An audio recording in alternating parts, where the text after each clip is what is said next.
दोस्तों ईओडब्ल्यू पर हालांकि पहले भी हमने कई सारी वीडियोस बनाई हैं। जो भी आपके सजेशंस आते हैं या फिर जो भी आप सवाल पूछते हैं उस पर हम वीडियो के माध्यम से आपके उन डाउट्स को क्लियर करते हैं। ईओडब्ल्यू इकोनॉमिक ऑफेंसेस विंग, जो भी कोई मामले पैसे से रिलेटेड ठगी के होते हैं वो सभी मामले ईओडब्ल्यू में जाते हैं। चीटिंग एंड फॉर्जरी एक मामला अलग है, उन मामलों में 420, 67, 68, 71, 120 भी लगता है। पर जो मामले आते हैं ईओडब्ल्यू के उसमें 67, 68 नहीं लगता। अगर डॉक्यूमेंट में छेड़छाड़ आपने की होगी तो ही 467, 468 लगेगा, वरना नॉर्मल सेक्शन लगते हैं। या तो 420, 406, 120 भी लगा होगा या फिर 420, 409 और 120 भी लगा होगा।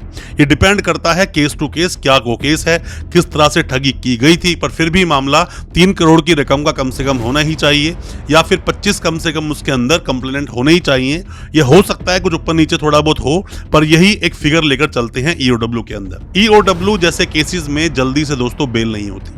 एंटीसिपेटरी बेल तो बहुत ज़्यादा टफ है, उसके भी अलग अलग ग्राउंड्स बनाए जाते हैं वकील साहब के द्वारा। जो जिसकी जैसी प्रैक्टिस होती है वैसे वो वकील साहब अपने ग्राउंड्स बनाते हैं। पर रेगुलर बेल की अगर हम बात करें, अगर मान लीजिए कोई इंसान जेल में है तो ऐसे इंसान के लिए बेल लेना बहुत टफ हो जाता है, क्योंकि कंप्लेनेंट आपके सामने खड़े हैं अपने वकीलों के साथ।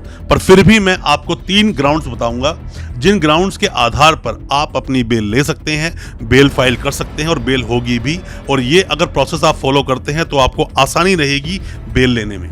तो क्या है वो आधार, ज्यादा कुछ जानने के लिए दोस्तों बने रहिए हमारे इस वीडियो के साथ। नमस्कार दोस्तों, फिर एक बार स्वागत करता हूं आप सभी का अपने इस यूट्यूब चैनल पर जिसका नाम है फाइट फॉर ट्रू और मेरा नाम है वीरेंद्र वर्मा। दोस्तों आप में से कोई भी नए वकील साहब हैं, कोई भी लॉ स्टूडेंट हैं, या आप पर ये ईओडब्ल्यू केस हुआ है या फिर आपके किसी सगे संबंधी जानकार पर ये केस हुआ है, दोस्तों हम जो शेयर कर रहे हैं आपके साथ ये पर्सनल एक्सपीरियंस, हमने जो अपने केसेस को लड़कर जो एक्सपीरियंस लिया है उस एक्सपीरियंस को शेयर कर रहे हैं हम आप लोगों के साथ में। और कोई भी किसी तरह की आप जानकारी चाहते हैं, दिए गए नंबर व्हाट्सएप करें या कमेंट बॉक्स में मैसेज छोड़ें। हो सकता है हमारी की सलाह से आपने केस से बाहर निकल सके, बेल हो सके आपकी, अपने केस में बरी हो जाएं। अपने सवालों को पूछें, हम आपकी उसमें मदद जरूर करेंगे। दोस्तों होता क्या है कि जब भी आप चीटिंग फॉर्जरी का मामला देखते हो, सिर्फ चीटिंग का मामला देखते हो, तो आप ये सोचते हो कि अब मेरे पास 41A का नोटिस आएगा, ऐसे तो मुझे पुलिस अरेस्ट कर नहीं सकती।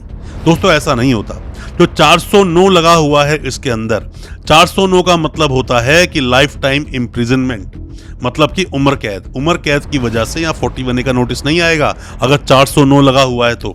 या हो सकता है कि आपकी डायरेक्ट इन्वॉल्वमेंट ना हो तो नोटिस पुलिस आपको दे भी दे। तो क्या है आपके बेल के आधार? सबसे पहली बात दोस्तों, जब भी ऐसा कोई मामला होता है और आपके पास अगर 41A का नोटिस सर्व किया गया है पुलिस के द्वारा, तो सबसे पहली बात तो आपको जाकर इन्वेस्टिगेशन ज्वाइन करनी है। इन्वेस्टिगेशन ज्वाइन कीजिए, जितना ज्यादा हो सके इन्वेस्टिगेशन में कोऑपरेट करें। और मैं आपको बता दूंगा 409 नहीं लगा है, 420, 406, 120 भी लगा है तो पुलिस आपको ऐसे ही डायरेक्ट अरेस्ट करेगी नहीं। अगर आपने सीधा एंटीसिपेटरी बेल लगा दिया, मतलब सीधे आपने जाके एंटीसिपेटरी बेल लगा दी, तो आपकी जैसे ही सेशन कोर्ट से डिसमिस होगी फिर आप बिल्कुल एक्यूज बन जाओगे, भागना आपको पड़ेगा। बेल जल्दी से नहीं मिलेगी तो डायरेक्ट सीधा जाकर एंटीसिपेटरी बेल आपको नहीं लगानी चाहिए। अगर हो सके 41A का नोटिस आया तो इन्वेस्टिगेशन आप ज्वाइन करें। मामला बहुत ज्यादा सीरियस होता है ईओडब्ल्यू का, आपको एक बार अरेस्ट कर लिया जल्दी से आप बाहर आओगे नहीं। और अगर कोई इंसान जेल में है और उस केस में 420, 406, 120 भी था, तो ये बहुत बड़ा आपका ग्राउंड है बेल लेने का। आप वहां पर बोलिए कि 41A का नोटिस मुझे सर्व नहीं किया गया। 41A के नोटिस पर 2 जजमेंट्स मैं आपको बताता हूं, इन जजमेंट्स को आप देखेंगे, पढ़ेंगे तो आप समझ जाएंगे। Arnesh Kumar versus state of Bihar 2014 का जजमेंट है, और एक Satendra Kumar until versus CBI, ये 2022 का जजमेंट है, जिसमें क्लियर किया गया कि जो भी मामले 7 साल तक की सजा के होंगे ऐसे मामलों में 41A का नोटिस देना मैंडेटरी प्रोविजन है। ये सिर्फ देंगे नहीं, ये मैंडेटरी प्रोविजन है, तो इसको आप याद रखें। अब बात करते हैं दूसरे ग्राउंड की। दूसरा ग्राउंड आपका क्या बनता है?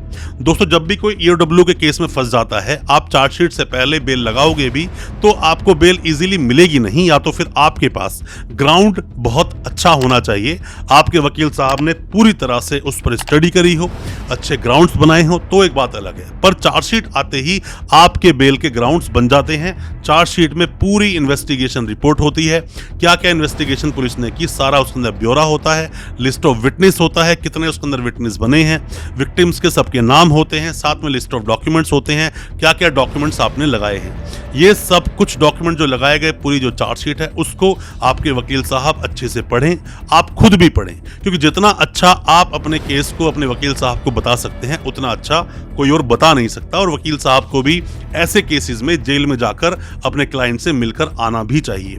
तो चार्जशीट एक बहुत बड़ा ग्राउंड होता है, इन्वेस्टिगेशन कंप्लीट हो जाती है। अगर डायरेक्ट रूप से ऐसा लगता है कोई पोंजी स्कीम नहीं थी और डायरेक्ट रूप से किसी इंसान का मतलब कोई लिंक नहीं है ऐसे स्कैम में या ऐसे फ्रॉड में, तो उसकी बेल बिल्कुल हो सकती है, बिल्कुल आपकी हो जाएगी। आप जब भी कोई भी किसी भी तरह का ऐसा केस लड़ते हैं जो कि EOW से रिलेटेड होता है, अक्सर बार बार आप देखोगे इन्वेस्टिगेटिंग ऑफिसर नाम लेता है पोंजी स्कीम का। पोंजी स्कीम बार बार बोला जाता है इसको। आप देखोगे वहां पर जो पीपी साहब खड़े वही पोंजी स्कीम बोलते हैं। सबसे पहले तो आपको उनके दिमाग से डाउट क्लियर करना है कि पोंजी स्कीम नहीं थी ये प्रॉपर एक इन्वेस्टमेंट थी। किस तरह से इन्वेस्टमेंट आप करवा रहे थे, किस तरह से लोगों को आप बेनिफिट देने वाले थे, ये सब आपको बताना पड़ेगा। और इसमें जज साहब का भी आपको डाउट क्लियर करना पड़ेगा। पोंजी स्कीम नहीं थी, किस तरह से आप इन्वेस्टमेंट करा रहे हो और किस तरह से आप सही काम कर रहे हो, ये आपको स्टेप लेना ही पड़ेगा। अब हम बात करते हैं दोस्तों तीसरे आधार की, जिस आधार पर आपकी बेल हो सकती है। दोस्तों इस केस में होता क्या है कि EOW के जो केस होंगे इसमें बहुत सारे कंप्लेनेंट होंगे। कंप्लेनेंट बहुत सारे होते हैं। अगर आपके ऊपर लगा है 420, 406, 120B, तो ऐसे में आप कंपाउंड कर सकते हैं। मतलब कंपाउंड मतलब कि आप किसी भी तरह से राजीनामा कर सकते हैं और इस केस से बाहर निकल सकते हैं। पर मामला अगर आ जाए 420, 409, 120B, तो ऐसे में नॉन कंपाउंडेबल ऑफेंस बन जाता है। तो ऐसे में आपको केस को पुरजोर तरीके से लड़ना ही पड़ेगा और अपने आप को बेगुनाह साबित करना पड़ेगा। और ऐसे में जब अगर बेल आपकी नहीं हुई है चार्जशीट लगने के बाद भी, तो चार्जेस पर बहुत ही अच्छे से आर्ग्यूमेंट करें। अच्छे से आर्ग्यूमेंट नहीं करोगे प्रॉब्लम होगी आगे जाकर। और हाई कोर्ट, सुप्रीम कोर्ट जाने में संकोच बिल्कुल ना करें। जाएं, अपनी बेल को फाइल करें। ये ना सोचें कि मेरी बेल तो सेशंस कोर्ट से ही हो जाएगी या फिर मैं आगे गया और बेल डिसमिस हो गई तो और दिक्कत हो जाएगी। ऐसा नहीं होता दोस्तों। एक बार नहीं, आप 10 बार बेल फाइल कीजिए किसी भी कोर्ट में, चाहे सेशंस कोर्ट में, चाहे MM कोर्ट में, चाहे हाई कोर्ट में, चाहे सुप्रीम कोर्ट में। जब जब ग्राउंड बदलेगा तब तब आप अपनी बेल लगा सकते हो। कोई दिक्कत नहीं है, आपकी बेल पर सुनवाई होगी, बेल को आपकी सुना जाएगा। कोई ग्राउंड मिलेगा तो आपको बेल भी दी जाएगी। दोस्तों उम्मीद करता हूं जो 3 ग्राउंड्स मैंने आपको बताए हैं आपको समझ आए होंगे। फिर भी कोई किसी भी तरह का अगर सवाल आपके दिल में है, अपने सवाल को कमेंट बॉक्स में पूछें या हमें व्हाट्सएप करें। हो सकता है हम आपकी उसमें कोई मदद कर सकें। अच्छा लगा हो आज का वीडियो, हमारे चैनल को सब्सक्राइब करना बिल्कुल ना भूलें। साथ में लगा बेल आइकन जरूर दबा दें ताकि इसी तरह की लीगल अवेयरनेस की वीडियोस आप तक पहुंच सके सबसे पहले। बहुत बहुत शुक्रिया दोस्तों, धन्यवाद हमारे इस वीडियो के साथ बने रहने के लिए।